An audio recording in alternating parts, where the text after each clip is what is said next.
नमस्कार, मैं Rakesh Kumar, assistant professor भगवान आदिनाथ कॉलेज ललितपुर से। हम लोग बीएड का सेकेंड ईयर का फर्स्ट पेपर पढ़ रहे हैं। भारतीय शिक्षा के ऐतिहासिक परिप्रेक्ष्य, इसका सेकेंड यूनिट पढ़ रहे थे। सेकेंड यूनिट में हम लोग भारतीय शिक्षा आयोग 1882 इसको पढ़ रहे हैं और आज ये लास्ट है, फिनिश कर हो जाएगा, आज ये कंप्लीट कर लेंगे इसे। तो भारतीय शिक्षा आयोग 1882 को हम लोग हंटर आयोग भी कहते हैं। लास्ट मूवमेंट इसका चल रहा है। तो हंटर महोदय ने वुमेंस एजुकेशन के लिए क्या रिकमेंडेशन दी हैं उसकी चर्चा करेंगे हम लोग अभी, और समाज के पिछड़े वर्ग की शिक्षा पे क्या सुझाव दिए हैं और धार्मिक शिक्षा के लिए क्या कहा है, इसकी चर्चा हम लोग आज करेंगे। तो सबसे पहली चर्चा हम लोग करें वुमेंस एजुकेशन के लिए, स्त्री शिक्षा के लिए। स्त्री शिक्षा के लिए क्या कहा हंटर महोदय ने? उन्होंने कहा है कि सबसे पहले तो पर्याप्त संख्या में स्त्री शिक्षा के विद्यालय, बालिका विद्यालय खोले जाने चाहिए। उन्होंने कहा कि मैंने सर्वे किया है, महिलाओं के विद्यालय जो हैं बहुत कम हैं, बहुत संख्या में हैं ही नहीं। तो इसलिए सबसे पहले ज़रूरत है, अगर महिलाओं को शिक्षित करना है तो सबसे पहले महिला के लिए बालिका विद्यालय खोले जाएं। ठीक। दूसरा पॉइंट उन्होंने कहा है कि स्थानीय निकायों और प्रांतीय कोषों से बालिका विद्यालय के लिए धन की व्यवस्था की जाए। नेक्स्ट कहा उन्होंने कि बालिकाओं को निःशुल्क शिक्षा प्रोवाइड की जाए, बालिकाओं से किसी तरह का कोई फीस ना ली जाए, तभी बालिकाएं पढ़ने के लिए आगे आएंगी। क्योंकि वर्तमान में स्थिति बहुत दयनीय है। लोग बाग अपनी बालिकाओं को, महिलाओं को एजुकेशन दिलाना नहीं चाहते हैं बिल्कुल से। ये बात हम लोग 1882 आज से 150 साल पहले की कर रहे हैं। दूसरा अगला पॉइंट उन्होंने बताया कि बालिकाओं का पाठ्यक्रम उनकी आवश्यकता को ध्यान में रख कर ही बनाया जाए। उनके आने वाले जीवन में कौन कौन सी चीज़ें उनको काम आएंगी, क्या उनको पढ़ना चाहिए, उनकी इंटरेस्ट को, उनकी नीड्स को जानकर ही पाठ्यक्रम जो है तैयार किया जाए। अगला पॉइंट उन्होंने कहा कि इसमें जो बालिका विद्यालय हैं इसके लिए महिलाओं को आगे आना चाहिए अध्यापन कार्य के लिए। तो महिलाओं को भी अध्यापन कार्य की जिम्मेदारी सौंपी जाए और बालिकाओं को जो विद्यालय हैं उनमें महिला शिक्षक ही रखे जाएं, जिससे बालिकाएं जो पढ़ने में अपने थोड़ा कंफर्ट फील करें और आसानी से पढ़ सकें।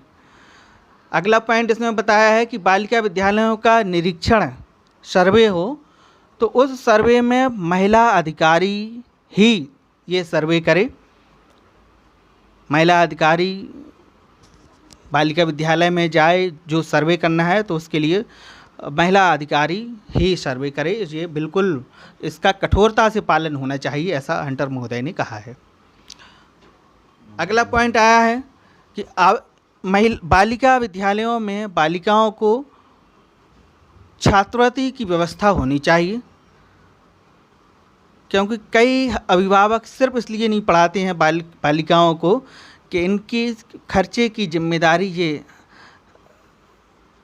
अननेसेसरी है, क्योंकि ये ऐसा समाज में इस तरह की धारणा चलती है कि भाई ये तो पराया धन है लड़की। तो इसलिए इसकी व्यवस्था अगर सरकार करे तो इसमें इनके रजिस्ट्रेशन में, एडमिशन में इसमें संख्या इसकी बढ़ेगी। अगला पॉइंट इसमें कहा है समाज के पिछड़े वर्ग की शिक्षा के लिए। समाज के पिछड़े वर्ग की शिक्षा के लिए हंटर महोदय ने कहा है कि विद्यालयों में सबसे पहले तो प्रवेश देते समय जातिगत भेदभाव नहीं होना चाहिए। भारत का किसी भी जाति का व्यक्ति हो उसको आप एडमिशन दीजिए। किसी भी धर्म का व्यक्ति हो, किसी भी जाति का व्यक्ति हो, किसी भी भाषा को बोलने वाला व्यक्ति हो, किसी भी नस्ल का व्यक्ति हो, किसी भी रंग का व्यक्ति हो, उसको आप प्रवेश से नहीं रोकेंगे। आपको प्रत्येक इच्छुक बालक को एडमिशन देना है। सबसे पहला जो अनुसूचित जाति के लोग हैं, अनुसूचित जनजाति के लोग हैं, घुमंतू जातियां हैं, आदिवासी जातियां हैं, पहाड़ी क्षेत्रों के निवास करने वाले लोग हैं, इन सब से बिना किसी भेदभाव के आपको एडमिशन उनको देना है। आप उनकी शिक्षा जारी रखें, चालू करें। दूसरा पॉइंट इसमें कहा है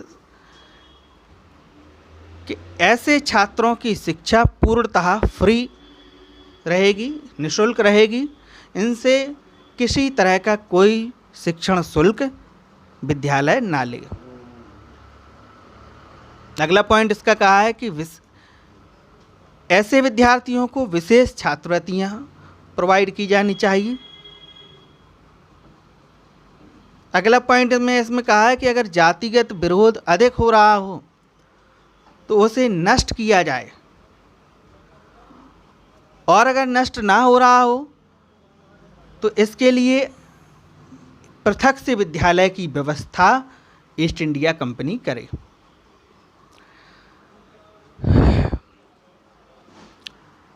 अगला पॉइंट धार्मिक शिक्षा के लिए, हम धार्मिक शिक्षा की चर्चा करें।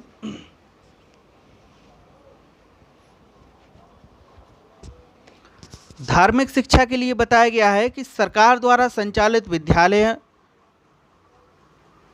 जो हैं, सरकार द्वारा संचालित जो विद्यालय हैं वह किसी भी तरह की धार्मिक शिक्षा नहीं देंगे।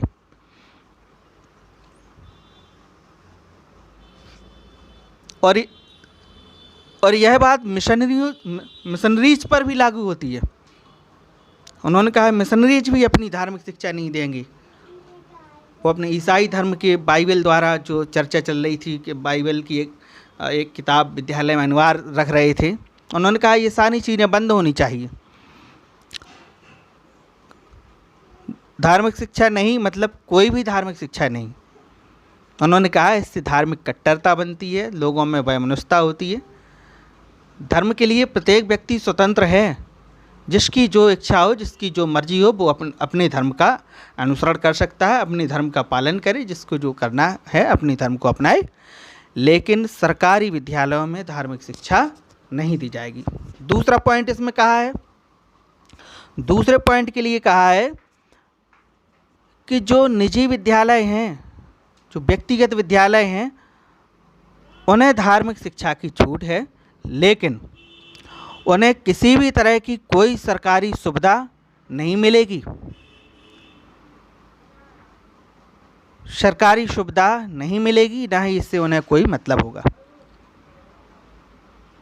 भाई आप गवर्नमेंट के रूल्स फॉलो करिए, गवर्नमेंट आपको कोऑपरेट करेगी।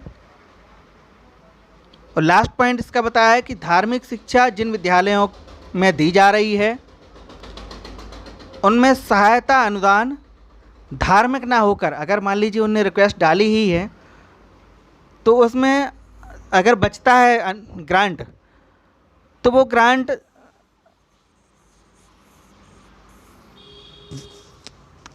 धार्मिक शिक्षा, इसका आधार धार्मिक ना होकर आधुनिक शिक्षा इसका आधार होना चाहिए, आधुनिक गुणवत्ता इसका होना चाहिए।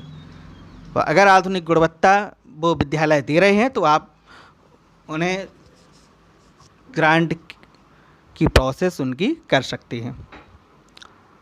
तो ये हमारा आज का हंटर कमीशन कंप्लीट हुआ है। कल से हम लोग नया कंटेंट शुरू करेंगे। आज के लिए इतना ही। नमस्कार, धन्यवाद।